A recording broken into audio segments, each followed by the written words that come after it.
I found out my wife had proposed to another man while she was still living with me, using my money, eating meals at my table, and looking me straight in the eye while telling me she wasn't ready to even talk about having a child with me. When I finally asked her, she didn't flinch. She didn't apologize.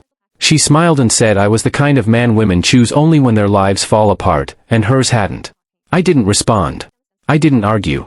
I stayed silent. That was 1 year ago. Tonight, she was standing at my door, and what she brought with her changed everything. Before I get into how this all started and how deep it really went, do me a small favor, subscribe, drop a comment about where you're watching from, because stories like mine only reach the people who need them when you help push them forward. For years of my life didn't explode all at once. They eroded. Slowly. Quietly. So quietly that by the time I realized something was wrong, I was already standing in the aftermath, trying to figure out when exactly I stopped recognizing my own life. My name is Ethan. I'm 37 now. For most of my adult life, I believed consistency mattered more than passion.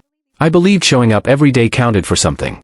I believed if you invested in the right person long enough, eventually it paid off. That belief is the reason this story exists. I met Marissa on a day that was supposed to be forgettable. I was traveling through Ohio for work when my train stalled near Ashford Junction, just outside a place called Millbrook Falls. Some kind of mechanical failure underneath the train. Not dangerous, they said, just inconvenient. We were offloaded and packed onto buses, dumped into a town that felt like it existed outside of time. One diner. One bar. A gas station with buzzing lights. That was the entire map. The diner filled up fast. I ended up next door at a bar called the Iron Lantern, sitting with my overnight bag at my feet, eating a dry sandwich and texting my manager about the delay.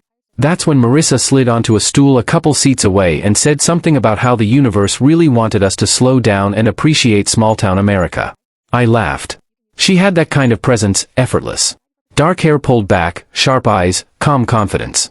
We started talking. Where we were headed. Why? She said she was in between things, tired of being boxed into expectations. I told her I worked in logistics. Not exciting, but steady. We talked for hours. When they finally announced the buses back to the station, we exchanged numbers without making a big deal out of it. I assumed that was it. She texted me the next morning. Then again that night. We met for coffee when I got back to Riverton Heights. Coffee turned into dinner. Dinner turned into weekends. She was smart, observant, funny in a quiet way. She listened when I talked. Or at least, I thought she did. Money was tight for her, she said. Projects fell through. Payments were delayed. I didn't mind covering dinners or groceries here and there. It felt temporary.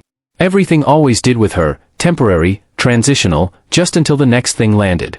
About 8 months in, her lease was ending. My apartment was bigger, closer to downtown, closer to my job. She was already staying over most nights. When she suggested moving in together, it felt reasonable. We were married a year later at a courthouse.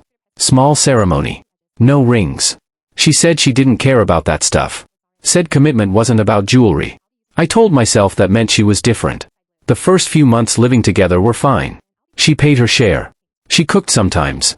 We talked about travel, about life. Then the payments started coming late. A few days at first. Then a week. Then 2. She always had an explanation. A contract delayed. A client slow to pay. A project that was about to take off. I believed her. I started covering more. Rent. Utilities. Groceries. She'd reassure me, rub my shoulders when I came home tired, tell me she'd make it up to me when things stabilized. I told myself this was partnership. You carry the weight when the other person stumbles. What I didn't notice at first were the small things. My debit card used for purchases I didn't remember making. The grocery bill doubling while the fridge seemed emptier. Packages arriving that weren't mine. She always had money for dinners out with friends, new clothes, weekend trips she said were networking. When I brought up the idea of having a child, just a conversation, nothing serious, she shut it down immediately. Said she wasn't ready. Said kids were a massive responsibility. Said we had time. Said rushing would ruin everything. I backed off. Again. Then, suddenly, things shifted. She started going out more. Later nights. New energy. Said she'd finally found people who believed in her ideas. I wanted to support her. I wanted to believe all the patience was finally paying off. The night everything cracked didn't feel dramatic at first. My friend Olivia invited me to dinner with her and her boyfriend, Nathan. Marissa said she already had plans, something important.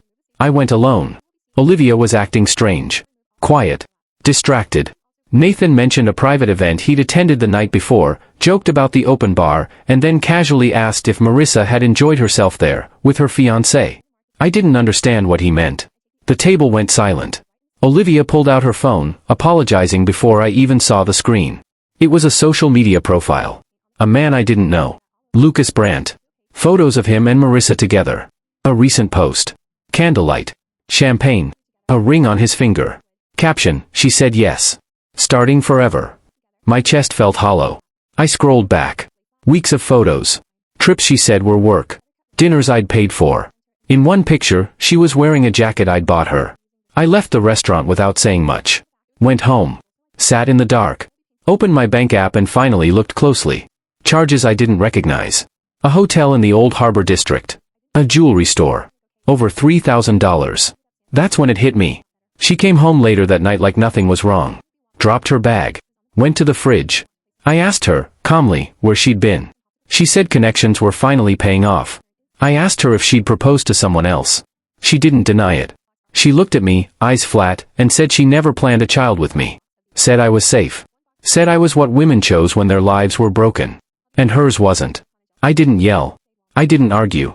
I stayed silent. And that silence was the moment everything truly began to fall apart. I didn't sleep that night. I sat by the window, watching the lights from Riverton Heights flicker on and off, replaying her words over and over until they stopped sounding real. I kept expecting anger to hit me, or heartbreak, or something loud and dramatic. Instead, there was this hollow calm, like my body had shut down everything unnecessary just to survive. Marissa moved around the apartment like it was any other night. She changed clothes. She scrolled on her phone. She didn't try to explain herself, didn't apologize, didn't even look uncomfortable. That hurt more than anything she could have said. I realized then that whatever we'd been living in my head, she had already left it a long time ago. The next morning, she was gone when I woke up. Her side of the bed untouched. A note on the counter saying she'd be out for a few days and that we'd talk later.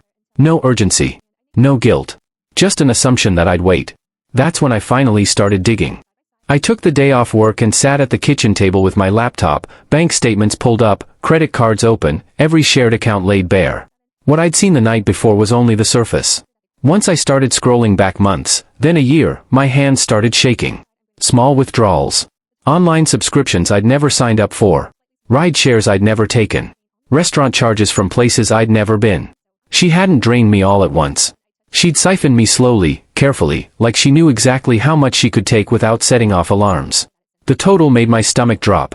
Over $6,000. And that didn't even count rent, groceries, utilities, things I'd been covering alone while she told me she was almost stable again. I called the bank. Then the credit card companies. Same answer every time. The charges were too old. She'd been an authorized user. There was nothing they could do unless I wanted to file a report and pursue it legally. I thought about it. I really did. I imagined courtrooms, paperwork, seeing her again, listening to her rewrite our entire relationship as some misunderstanding. I couldn't do it. Not then. Maybe not ever. That afternoon, I changed the locks. It cost money I didn't have, but the thought of her walking back in whenever she felt like it made my skin crawl. I packed her things into trash bags. Clothes. Shoes. Makeup scattered across the bathroom counter like it still belonged there. I texted her once, just once, telling her stuff would be outside for 24 hours. After that, it was gone. She showed up while I was dragging the last bag down the stairs. She looked annoyed more than anything. Tired. Like this was an inconvenience. She asked why I was being dramatic.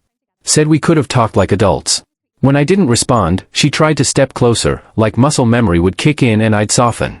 I didn't. When she grabbed my arm, something snapped. I pulled away so hard I scraped my elbow on the wall. I told her if she touched me again, I'd call the police. That finally wiped the expression off her face. She stood there watching while I went back inside and locked the door behind me. That should have been the end of it. It wasn't. The messages started that night. Angry ones. Then apologetic ones. Then ones pretending none of this had happened at all. I blocked her number. She used another. I blocked that too. Emails followed. Social media messages.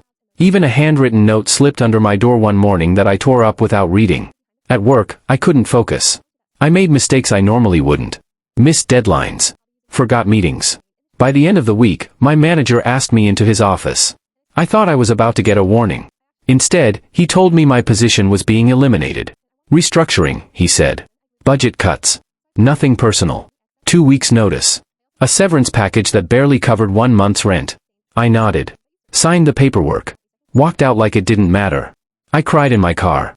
Unemployment hit harder than I expected. I sent out applications nonstop. Dozens. Then dozens more. Most never replied. A few rejected me politely. The rest ghosted me completely. My savings evaporated fast. I canceled everything I could. Streaming services. Gym membership. Even small comforts I hadn't realized I relied on. By the second month, I was counting grocery items before I put them in the cart. By the third, I was eating rice and eggs almost every day. The landlord started calling. Then texting. Then leaving notices. That's when the warehouse job came along. It wasn't what I wanted, but it was something. Long hours. Physical labor. Pay that barely kept the lights on. I told myself it was temporary. Everything always was, right? My body didn't agree. The shifts stretched longer. My back started aching constantly. My hands cracked and bled from the cold. I started taking painkillers just to get through the day. One morning, I woke up with a fever so high the room spun. I checked my bank account, less than $30. I went to work anyway. I don't remember collapsing.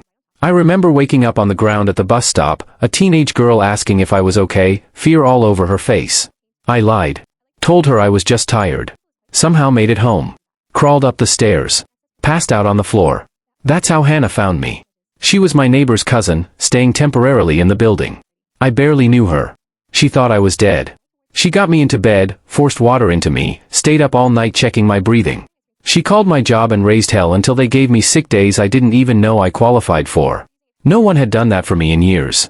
When I went back to work, things were different. People checked on me. Helped me lift heavier boxes. The job still sucked, but I wasn't invisible anymore. Marissa didn't disappear, though. She lingered like a bad echo. Random sightings. Texts from new numbers. Apologies that felt rehearsed. Promises that meant nothing. I ignored all of it. Slowly, painfully, things started to shift. A chance conversation at a bus stop led to part-time work at a medical office. Less physical. Slightly better pay. I worked both jobs until my body screamed, then finally quit the warehouse. For the first time in months, I could breathe. On Valentine's night, there was a knock at my door. Persistent. Familiar. I didn't answer. I watched through the peephole as Marissa stood there with flowers and a small box. I waited until she left, then threw everything away without opening it. The next morning, she texted from another number asking if I'd liked her gift. I replied with 2 words. Move on. I blocked her again. I thought that would be the end. I was wrong. Because some endings don't come quietly. They wait. They circle back. And when they do, they bring the past with them, demanding one final reckoning. By the time winter settled in fully, I had learned how to live inside damage without letting it show. From the outside, things probably looked functional again. I had work. I paid rent, barely, sometimes late, but paid. I showed up. I kept moving. Inside, though, everything still felt fragile, like one wrong step would send the whole thing collapsing again. Hannah moved in officially 2 days after the eviction notice appeared on my door. Mrs. Turner from downstairs had knocked gently, holding the paper in her hand like it was something delicate. She didn't ask questions. Just asked if I was looking for a roommate. Her cousin needed a place for a few months, she said. Quiet. Reliable. Paid up front. I said yes before she finished the sentence. Hannah was nothing like Marissa. She didn't take up space like she owned it. She didn't leave traces everywhere. She paid her share in cash the first day and asked where she should put her groceries so she wouldn't mix them with mine. We didn't become friends overnight. We became something steadier, 2 people surviving parallel disasters under the same roof. With her help, I stopped the eviction process. The landlord wasn't happy, but he backed off once the balance started shrinking. I was still drowning in debt. Still exhausted. Still hurting. But I wasn't about to lose my home, and that mattered more than pride. Marissa, meanwhile, seemed to sense when I was stabilizing. The sightings started again. Across the street when I left for work. At the bus stop near Northline Distribution. Once at the laundromat, sitting on a plastic chair pretending to scroll on her phone while watching my reflection in the dryer door. She never approached me directly. Just hovered. Like she wanted me to make the first move. I didn't. The warehouse kept pushing longer shifts with less notice. I'd clock in expecting 8 hours and leave 12 later, hands numb, back screaming. I told myself pain was temporary. Everything always was. Until the morning I woke up barely able to swallow. My throat burned. My head felt like it was splitting open. I checked my temperature twice because the number didn't make sense. Over 103. I should have gone to urgent care. I knew that. But urgent care cost money, and money was something I didn't have. I took painkillers, layered up, and went to work. I don't remember most of that day. I remember the hum of conveyor belts. The smell of cardboard. Leaning against a wall in the bathroom, waiting for the dizziness to pass. I remember thinking, irrationally, that if I fainted inside the building, I'd get fired. I made it through the shift. I didn't make it home standing. I woke up on the ground at the Jefferson Avenue terminal, a teenage girl kneeling beside me, asking if I needed help. I lied again. Said I was fine. I wasn't. I barely made it onto the bus. Barely made it up the stairs. I collapsed inside the apartment, still wearing my coat. Hannah found me hours later. She thought I was dead. She later told me my skin was gray, my breathing shallow. She got me into bed, forced fluids, stayed awake all night checking my temperature, changing cold cloths on my forehead. She called my job in the morning and told them I had pneumonia. When they pushed back, she didn't back down. She showed up in person, demanded to speak to someone in charge, and refused to leave. I didn't even know temporary workers qualified for sick days. Apparently, neither did they. I got 5 paid days. 5 days that probably saved my life. I cried when she told me. Not quietly. Not politely. Full, shaking sobs that surprised both of us. I hadn't realized how long it had been since someone fought for me without expecting something in return. When I went back to work, the atmosphere had shifted. Supervisors watched me like they were waiting for another collapse. Coworkers checked in, offered help lifting heavy boxes. I wasn't invisible anymore. Marissa didn't like that. The random sightings stopped, but the messages escalated. New numbers. Borrowed phones. Long paragraphs about regret. About how Lucas had ruined everything. About how she'd made a mistake. I blocked everyone. Jay suggested I change my number, but that meant fees I couldn't afford. So I endured it. December came hard. The warehouse ramped up holiday orders. More hours. More strain. My back pain worsened. My teeth started aching constantly, an old problem I'd ignored because dental care felt like a luxury reserved for other people. I lived on painkillers and caffeine. One freezing morning at the bus stop, an older woman started chatting about the weather. Normal small talk. She mentioned she worked at Greenwood Family Health and joked about how their supply room was a mess. Something in my face must have given me away, because she stopped and asked if I was looking for work. I said yes without thinking. She gave me a name. Told me to stop by. I printed my resume at the library that night. Walked into the medical office the next day on my lunch break, expecting to be told to apply online. Instead, the office manager glanced at my background, asked about logistics, and asked how soon I could start. 20 hours a week. Better pay. Flexible hours. I said yes on the spot. For weeks, I worked both jobs. Mornings organizing medical supplies. Nights lifting boxes at the warehouse. I came home exhausted, ate whatever Hannah had cooked, and collapsed. But for the first time in months, my bills were paid on time. By mid-January, I quit the warehouse. Relief doesn't begin to cover it. The medical office wasn't glamorous, but it was human. They noticed effort. They added hours. Gave me a desk. Treated me like a person instead of a replaceable body. Slowly, my debt began to shrink. Slowly, my confidence returned. Valentine's Day came quietly. Hannah went out with her boyfriend. I stayed in with frozen pizza and low expectations. Halfway through dinner, someone knocked. Not casually. Desperately. I froze. I already knew who it was. I watched through the peephole as Marissa stood there with flowers and a small box. She called my name. Said she knew I was home. Said she just wanted to talk. I stayed silent. Eventually, she left the flowers and box on the floor and walked away. I waited 10 minutes before opening the door. The box held a cheap silver ring. The card said she'd changed. That this was the ring she should have given me. I threw it away without hesitation. The next morning, she texted from another number asking if I'd gotten her gift. I replied once. Move on. Then I blocked her again. I thought that would finally end it. But some people don't leave until they've exhausted every version of themselves trying to get back in. And Marissa still had one version left. By the time February slid into March, my life no longer felt like it was actively collapsing, but it still felt like I was walking on a floor made of thin glass. Every step had to be careful. Every decision calculated. I didn't trust stability yet. I trusted momentum. Keep moving and nothing could catch me. The medical office kept increasing my hours. First 30 a week, then 35. Susan, the office manager, started asking my opinion on supply orders, letting me reorganize systems that had been ignored for years. It felt good to be useful in a way that didn't destroy my body. I still came home sore, still relied on painkillers some days, but the constant exhaustion started to ease. For the first time in almost a year, I paid a credit card bill without panic. Hannah noticed the shift before I did. She joked that I looked less like a ghost. We fell into an easy rhythm, shared groceries, quiet dinners, occasional conversation that stretched longer than planned. She never pried. Never asked about Marissa unless I brought her up. That restraint meant more to me than advice ever could. I started sleeping through the night again.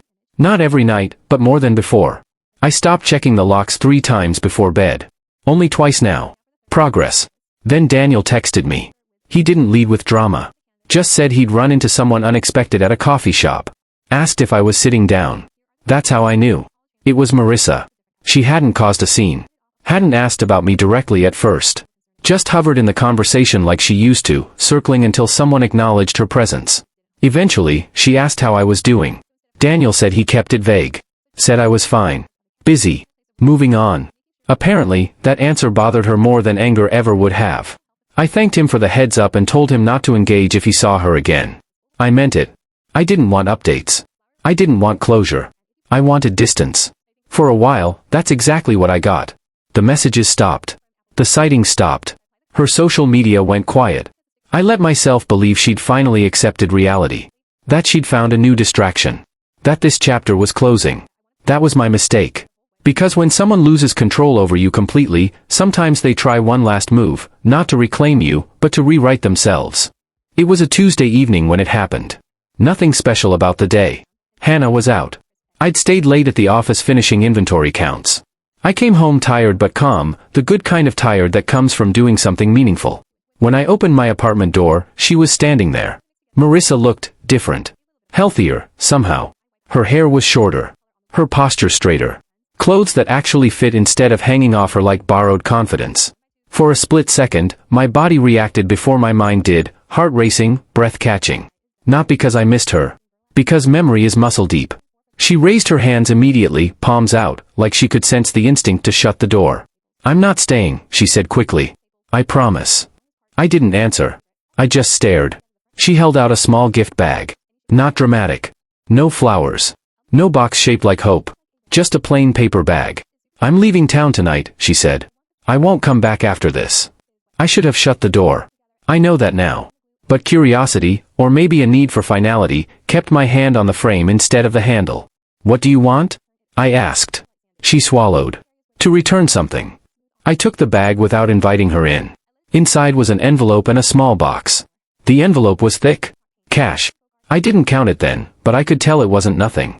The box, though, that's what made my chest tighten. The ring. The one from the photos. The one she'd given Lucas. The one bought with my money. I never pawned it, she said quietly. When everything fell apart, he threw it at me. I kept it. At first I thought I'd sell it. Then I realized I didn't have the right. I looked at her, really looked at her, and for the first time I didn't feel anger or fear or longing. I felt distance. I have a job lined up in Cedar Ridge, she continued. I'm going to keep sending money until I've paid everything back. I don't expect forgiveness. I just didn't want to leave without fixing at least this. There was a pause. The kind heavy with things unsaid. I was cruel, she added. What I said to you. It wasn't true. I said it because it made leaving easier. You didn't deserve that. I didn't respond right away.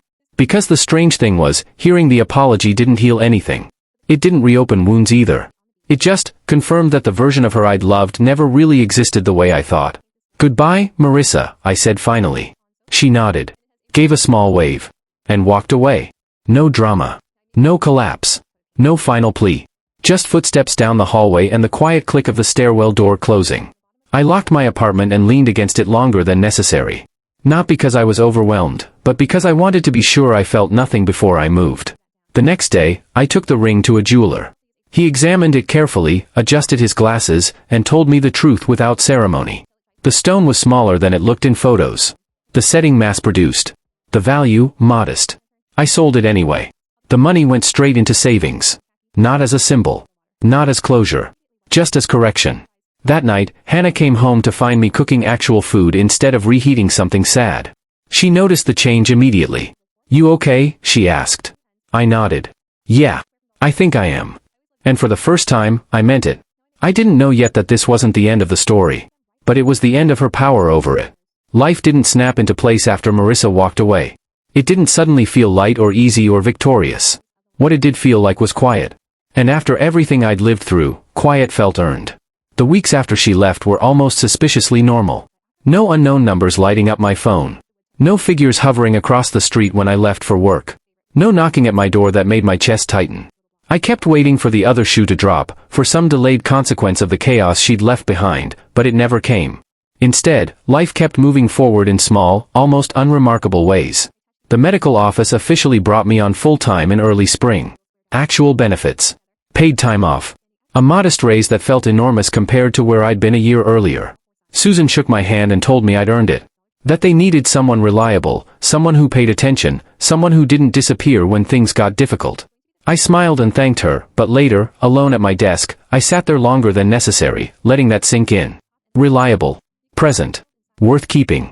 Words that used to feel invisible to me suddenly had weight again. The first thing I did with my first full-time paycheck wasn't exciting. I paid down debt. I set aside a small emergency fund. I replaced the shoes I'd worn thin at the warehouse. It wasn't glamorous, but it was grounding. Every practical decision felt like reclaiming territory I'd lost. Hannah noticed the change too. She'd been spending more nights at her boyfriend's place by then, but when she was home, we shared easy conversations, comfortable silences. One night, while we were repainting the living room, a soft gray that made the space feel cleaner, calmer, she laughed and said the apartment finally looked like someone lived there on purpose. That stuck with me. My mom called more often after that. She'd sensed the shift in my voice the last time we talked, the absence of strain. She offered to help with my dental work if I'd visit for a weekend. I resisted at first, old habits of independence die hard, but eventually I agreed. Letting someone help didn't feel like failure anymore. It felt like trust. The tooth that had haunted me for months finally stopped hurting. That alone felt like a small miracle. Summer came quietly. I started walking more, not out of necessity this time, but because I wanted to. I cooked actual meals. I slept better. The back pain lingered on rainy days, a reminder of where I'd been, but it no longer controlled my life. I even went on a couple of dates. Nothing serious. Coffee. A dinner or two. Conversations that stayed light. I didn't rush anything. Trust doesn't come back all at once. It rebuilds itself slowly, like muscle memory returning after an injury. I was okay with that. Then one afternoon, Daniel texted me again. He'd run into Marissa at a coffee shop. This time, he didn't sound alarmed. Just observant. He said she looked different. Calmer. Asked about me but didn't push when he kept things vague. Mentioned she was moving to Cedar Ridge for work. I thanked him for letting me know and put my phone down without feeling anything twist in my chest. That surprised me more than the news itself. I didn't check her social media. Didn't ask questions. Didn't need updates. For the first time, her life and mine existed separately, and that separation felt natural. A few weeks later, she followed through on what she'd said. A payment appeared in my account. Then another the month after that. No notes. No messages. Just deposits. I didn't feel satisfaction or relief. Just acknowledgement. Correction, like I'd thought before. That was enough. By the end of summer, Hannah officially moved out. Not abruptly. Not dramatically. Just gradually, as her life expanded and mine stabilized. We hugged on her last night, standing in the freshly painted living room that no longer felt heavy. You did good, she said simply. I didn't argue with her. Finding a new roommate was easier this time.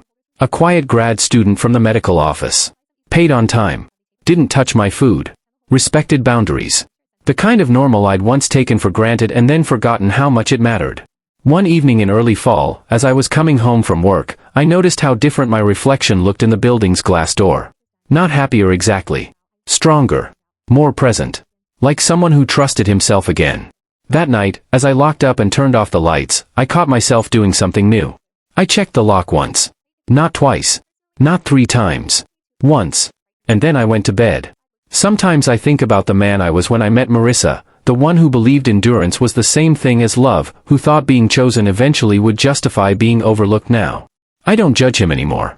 He didn't know better yet. He was building with the tools he had. I have different tools now.